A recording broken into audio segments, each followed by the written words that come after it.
Sementara pria perantauan itu dan Solara dalam perjalanannya telah sampai ke sebuah rumah. Mereka pun mendekati. Karena pintu diketuk tidak ada yang menjawab, mereka pun segera membuka pintu. Namun tiba-tiba tubuh mereka terperosok ke bawah. Rupanya ini adalah jebakan. Tak lama kemudian muncul sepasang kakek nenek. Mereka menodongkan senjatanya. Si kakek hendak menembak keduanya, namun si nenek merasa sayang kepada Solara. Akhirnya mereka pun diajak masuk ke dalam rumah. Si nenek membawa mereka ke dalam dan menyuguhkan teh. Tampak tangan si nenek gemetar. Pria perantau itu curiga kalau sepasang kakek nenek ini menjalankan praktek kanibalisme. Si kakek lalu menunjukkan beberapa makam orang-orang yang selama ini mengganggu mereka. Semakin yakinlah perantau dan Solara bahwa benar dugaan mereka. Akhirnya mereka pun pamit, namun mereka masuk kembali ke dalam rumah. Ternyata yang datang adalah bos dan anak buahnya dengan senjata lengkap. Dia menginginkan agar Solara dan buku yang dimiliki pria perantau itu diserahkan kepadanya. Bos mengancam akan menghancurkan rumah kalau tidak menyerahkannya. Tiba-tiba dari dalam rumah melayang sebuah kotak dari bentuknya seperti buku. Anak buah bos segera mengambilnya. Namun begitu mengambilnya, kotak itu adalah sebuah bom yang siap meledak. Tanpa babi bu, mereka langsung menembaki rumah itu. Dan di dalam rumah dengan dibantu sepasang kakek nenek, Solara dan pria perantau balas menembak. Dari belakang seorang anak buah bos membawa sebuah bazoka dan segera menembak rumah itu. Ternyata bazoka itu mengenai si nenek dan langsung meregang nyawa. Kakek sedih dan marah. Ia lalu menembaki anak buah bos.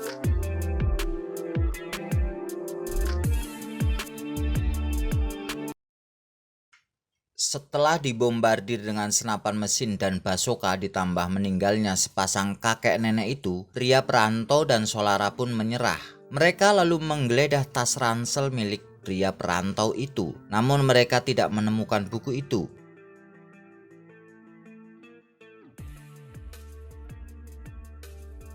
Akhirnya bos mengancam akan melukai Solara kalau tidak menyerahkan buku itu. Akhirnya dengan sangat terpaksa pria perantau itu menunjukkan di mana buku itu disembunyikan. Setelah menemukan buku itu, di luar dugaan tiba-tiba bos itu menembak ke pria perantau. Solara berteriak histeris, tak lama kemudian tubuh itu pun roboh.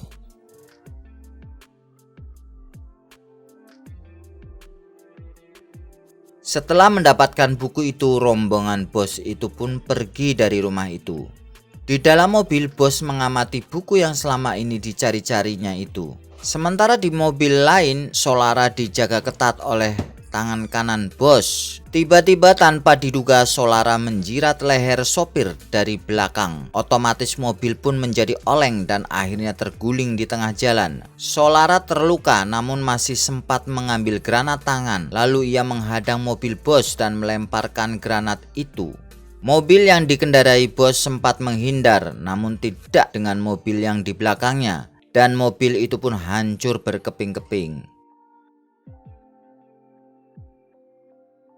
Sementara Solara berusaha kabur dari tempat itu, namun dicegah anak buah bos yang masih hidup.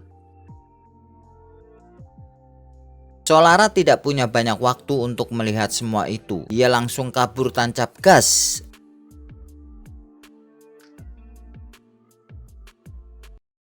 Sementara itu, bos yang telah mendapatkan buku berusaha membuka isi buku namun tidak berhasil. Ternyata buku itu terkunci. Setelah kembali ke kotanya dan ia tidak sabar ingin mengetahui isi buku itu, ia lalu memanggil teknisi agar bisa membuka gembok itu. Ia meminta agar teknisi itu berhati-hati jangan sampai merusak buku itu. Beberapa menit kemudian gembok buku itu terbuka. Dengan tidak sabar ia mulai membuka buku itu.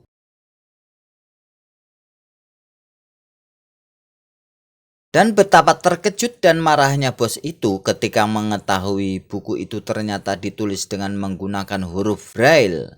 Huruf yang digunakan khusus para tunanetra. Dengan gemas ia pun memanggil Natalie, ibu Solara yang tunanetra, dan ia pun menyuruh Natalie untuk membacanya. Namun Natalie terus menanyakan keadaan Solara. Bos itu mengatakan ia sudah berusaha mengajaknya pulang, namun Solara mengikuti pria perantau. Mendengar itu, Natalie pun meninggalkan bos itu dan mengatakan, "Kau sudah tidak bisa mengendalikan orang-orang di kota. Lihatlah kekacauan di bawah. Semua orang ingin mengambil barang yang mereka mau dan kau tidak bisa mencegahnya."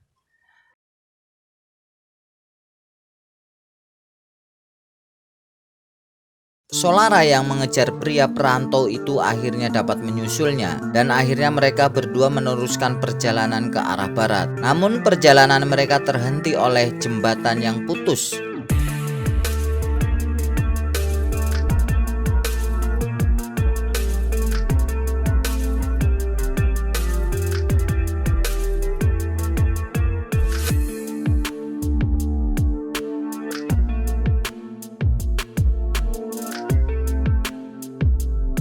Mereka lalu melanjutkan perjalanan dengan menggunakan perahu. Kondisi pria perantau yang terluka membuat ia semakin payah. Akhirnya Solara membantu mendayung perahu itu. Mereka sampai di sebuah tempat semacam pangkalan militer dan dicegat oleh tentara. Namun pria yang ternyata bernama Eli itu mengatakan kalau dia mempunyai kitab salinan King James. Mereka bertemu dengan salah seorang pria yang mengelola tempat itu. Ternyata tempat itu adalah semacam tempat untuk mengumpulkan kembali sisa-sisa buku ilmu pengetahuan dan kitab yang pernah ada di dunia. Dan Eli telah membawa sebuah buku atau kitab tentang agama yang berhasil diselamatkan setelah bencana perang nuklir. Namun buku itu sekarang tidak ada padanya, tapi karena Eli membaca buku itu setiap hari selama bertahun-tahun, akhirnya dia hafal di luar kepala. Dan mulai saat itu Eli mulai mengingat isi buku itu yang kemudian ditulis oleh pria pengelola itu. Eli meminta agar ia menulis setiap kata-kata yang ia ucapkan tanpa terlewati. Dan tanpa terasa sudah berhari-hari isi buku yang tadinya ada di dalam otak Eli sekarang berpindah ke dalam bentuk tulisan. Setelah semua ditulis, akhirnya dicetaklah buku itu. Bersamaan dengan selesai ia mengucapkan isi buku, Eli pun menghembuskan nafasnya yang terakhir. Sementara Solara pun melanjutkan perjalanannya. Dengan demikian berakhir alur cerita film The Book of Eli. Pengen tahu alur cerita film selanjutnya? Tetap ikuti hanya di Snack Video.